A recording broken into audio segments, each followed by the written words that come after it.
Class 12 वाले बच्चे chemistry में पूछता है, कई बार एग्जाम में 5 नंबरिया में पूछा है कि भौतिक अधिशोषण और रासायनिक अधिशोषण में क्या अंतर है। ये 5 नंबर में क्वेश्चंस आते हैं, 2 नंबर में भी आता है और यहाँ से ऑब्जेक्टिव क्वेश्चंस भी आते हैं। तो एकदम विस्तार से हम लोग समझेंगे और इसका पीडीएफ जो है ना डिस्क्रिप्शन में भी दे दिया गया है, वहां से जाकर आसानी से आप इसको ले सकते हैं। देखिए, तो भौतिक अधिशोषण और रासायनिक अधिशोषण में क्या अंतर है, कैसे इसको मतलब बिना लिखे सिर्फ समझ कर याद कर सकते हैं, बस इस वीडियो को आप देख लीजिएगा। देखिए बाबू, भौतिक अधिशोषण क्या होता है कि इसमें ठोस के सतह पर जब कोई पदार्थ एकदम कमजोर बल से जुड़ा होता है, कमजोर वांडर बल से जुड़ा होता है, तो इस प्रकार के अधिशोषण को भौतिक अधिशोषण कहते हैं। लेकिन जब किसी ठोस की सतह पर कोई पदार्थ रासायनिक बंधन के द्वारा जुड़ा है तो वो कहलाता है रासायनिक अधिशोषण। तो भौतिक अधिशोषण में कमजोर बल होता है, कमजोर वांडर वाल्स बल होता है, लेकिन रासायनिक अधिशोषण में रासायनिक बंधन होता है। ठीक है ना। तो क्वेश्चन करेगा भौतिक अधिशोषण किसे कहते हैं, तो लिख सकते हैं जब किसी ठोस के सतह पर कोई पदार्थ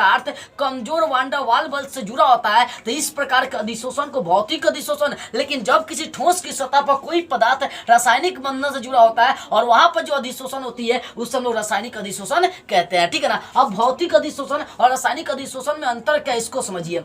देखिए, भौतिक अधिशोषण क्या होता है, ये कमजोर वांडर वाल्स बल से जुड़ा होता है, अभी तो बताया ना, इनके बीच कमजोर बल होता है। यानी भौतिक जो अधिशोषण होता है ये कमजोर वांडर वाल्स बल से जुड़ा होता है। ठीक है। जबकि रासायनिक अधिशोषण में क्या होता है, रासायनिक बंधन यानी केमिकल बॉन्ड होता है, पहला अंतर। दूसरा का क्या होता है कि देखिए, इनके बीच कमजोर बल होता है जिसके कारण से उष्मा भी क्या होती है, कमजोर होती है, उष्मा भी कम लगता है। यानी देखिए, जब भौतिक अधिशोषण में उष्मा क्या होती है, निम्न होती है, जबकि रासायनिक अधिशोषण में उष्मा क्या होती है, उच्च होती है। देखिए बाबू, कमजोर पर डिपेंड करता है। इसमें क्या होता है कि अगर कोई मान लीजिए आपके पास एक ठोस पदार्थ है, ये अगर आपका कोई बाहर से पदार्थ आके इसमें जुड़ रहा है तो इनके बीच साफ कमजोर बंधन होगा। लेकिन अगर यही पदार्थ आपका ठोस है और यहाँ पर कोई पदार्थ होगा तो उसको एकदम क्या होगा, मजबूती से जुड़ेगा। क्यों? क्योंकि रासायनिक बंधन होता है, रासायनिक केमिकल बॉन्ड होता है। ठीक है ना। यानी कह सकते हैं यहाँ पर कि जो भौतिक अधिशोषण होता है इनके बीच कमजोर वांडर वाल्स बल होता है, लेकिन रासायनिक अधिशोषण में केमिकल बॉन्ड होता है। दूसरा का इनके बीच जो भौतिक अधिशोषण होता है इनका जो उष्मा होता है, क्योंकि कमजोर बंधन है तो कम ताप पे इसको गर्म कर सकते हैं, कम उष्मा पर आसानी से इसमें काम कर सकते हैं। यानी इसमें उष्मा भी क्या होती है, निम्न होती है, लेकिन इसमें उष्मा उच्च होती है क्योंकि इनके बीच कौन सा रासायनिक बंधन पाई जाती है। तीसरा का देखिए, हाई जो होता है ना, उत्क्रमणीय होते हैं। अब भैया सोचेंगे उत्क्रमणीय कैसे है, तो इनके बीच बंधन कमजोर है तो इन्हें उन्हें उलट पलट आसानी से कर सकते हैं। लेकिन ससुरी हाई जो रासायनिक अधिशोषण है ये बंधन पूरा चिपका रहता है। अब बताइए, हाई है इसको ये आपका इसको इधर उधर कर सकता नहीं। क्यों? क्योंकि इनके बीच कौन सा बंधन हो गया, इनके बीच रासायनिक बंधन है, केमिकल बॉन्ड है, क्योंकि इनके अवयव को इधर उधर नहीं कर सकते हैं। ठीक है ना। उत्क्रमणीय का मतलब उलट पलट। तो जो भौतिक अधिशोषण होता है वो उत्क्रमणीय होता है, लेकिन जो रासायनिक अधिशोषण होता है वो अनुत्क्रमणीय होता है, उनके अवयव को उलट पलट नहीं कर सकते हैं। समझ में आ रही होगी।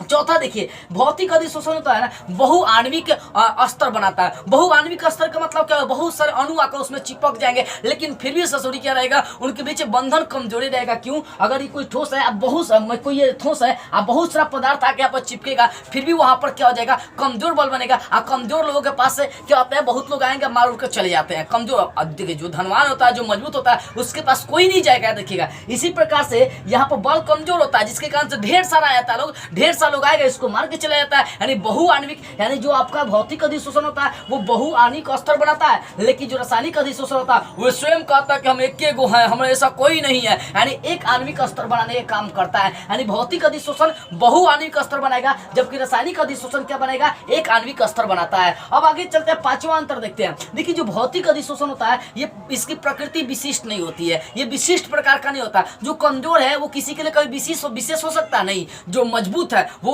इंसान क्या होता है, किसी ना किसी के लिए खास होता है, किसी ना किसी के लिए विशेष होता है। इसका मतलब भौतिक जो अधिशोषण होता है उसकी प्रकृति विशिष्ट नहीं होती है, लेकिन रासायनिक अधिशोषण की जो प्रकृति होती है वो क्या होती है, विशिष्ट होती है। ठीक है ना। अब पांचवा अंतर देखते हैं बाबू। देखो, भौतिक अधिशोषण क्या होता है, निम्न ताप पर काम करता है, क्योंकि इनके बीच बंधन कम है तो टेम्परेचर भी कम देंगे, फटाक से टूट जाएंगे। लेकिन रासायनिक अधिशोषण जो होता है एक निश्चित टेम्परेचर पर देना पड़ता है। मान लीजिए आपको जल है, तो जल को हमें चेंज करना है वाष्प में, तो कितना डिग्री गर्म करेंगे, 100 डिग्री सेल्सियस ले जाएंगे तब जाकर देखो फिक्स होता है। इसमें याद रखिए बाबू। ठीक है ना। यानी भौतिक अधिशोषण में निम्न ताप होता है, निम्न ताप दिया जाता है, लेकिन रासायनिक अधिशोषण में एक फिक्स, एक निश्चित ताप दिया जाता है। ठीक है।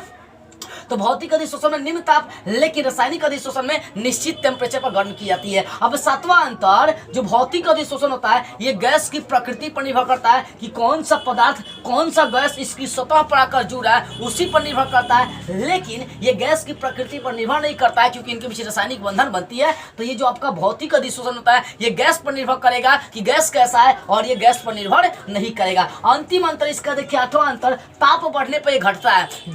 जब आप क्या करेंगे, भौतिक अधिशोषण ताप देंगे तो इनका बंधन घटना शुरू हो जाएगा, भौतिक अधिशोषण घटना शुरू हो जाएगा। लेकिन जब रासायनिक अधिशोषण को टेम्परेचर देते हैं तो इनका जो अधिशोषण होता है वो क्या होता है, बढ़ना शुरू हो जाता है, नहीं बढ़ते चला जाता है। तो इस तरह से आपका 8 गो अंतर निकल गया, भौतिक अधिशोषण और रासायनिक अधिशोषण। फिर से एक बार समझा रहा हूँ, इसको दिमाग में खोल के बैठा लीजिए। भौतिक अधिशोषण और रासायनिक अधिशोषण में क्या अंतर है? तो पहला कि भौतिक अधिशोषण के बीच कमजोर वान डेर वाल्स बल, लेकिन रासायनिक अधिशोषण के बीच कौन सा, केमिकल बॉन्ड, केमिकल बंधन। और भौतिक अधिशोषण की ऊष्मा निम्न होती है, लेकिन इनकी क्या होती है, उच्च होती है। भौतिक अधिशोषण उत्क्रमणीय होता है, ये क्या होता है, अनुत्क्रमणीय होता है। भौतिक अधिशोषण बहुआण्विक स्तर बनाता है, जबकि ये एक आणविक स्तर बनाता है। बहुआण्विक जो भौतिक अधिशोषण है उनकी प्रकृति विशेष नहीं होती है, जबकि रासायनिक अधिशोषण की प्रकृति विशेष होती है। भौतिक अधिशोषण निम्न ताप पर काम करता है, जबकि रासायनिक अधिशोषण निश्चित ताप पर काम करता है। भौतिक अधिशोषण की गैस की जो प्रकृति, भौतिक अधिशोषण गैस पर डिपेंड करता है, जबकि रासायनिक अधिशोषण गैस पर डिपेंड नहीं करता है। भौतिक अधिशोषण ताप बढ़ाएंगे तो वहां पर अधिशोषण घटेगा, जबकि रासायनिक अधिशोषण में ताप बढ़ाएंगे तो वहां पर क्या होगा, अधिशोषण बढ़ने का काम करेगा। ये 8 अंतर मैंने समझाई, और 5 नंबर के आपके एग्जाम में या ऑब्जेक्टिव भी आएंगे। जो बच्चे इसको समझ लिया उसका ऑब्जेक्टिव 2 नंबरिया 5 नंबरिया सब क्लियर होगा, एक भी नहीं बचने वाला है। इसका पीडीएफ डिस्क्रिप्शन में दे दूंगा, वहां से आप ले लीजिएगा। और इसका स्क्रीनशॉट लेना चाहते हैं तो फटाफट आप इसका स्क्रीनशॉट ले सकते हैं, ठीक है ना। मुझे विश्वास है कि भौतिक अधिशोषण और रासायनिक अधिशोषण में जो अंतर है आपको विस्तार से समझ में आ गई होगी। यदि आप मुझसे बातें करना चाहते हैं या इंपॉर्टेंट प्रश्नों का नोट्स लेना चाहते हैं तो स्क्रीन पर मेरा व्हाट्सएप नंबर, यहाँ से संपर्क कर सकते हैं। लेकिन ध्यान इस बात करें कि कॉल नहीं करना, ओनली व्हाट्सएप पर मैसेज करना है। जय हिंद।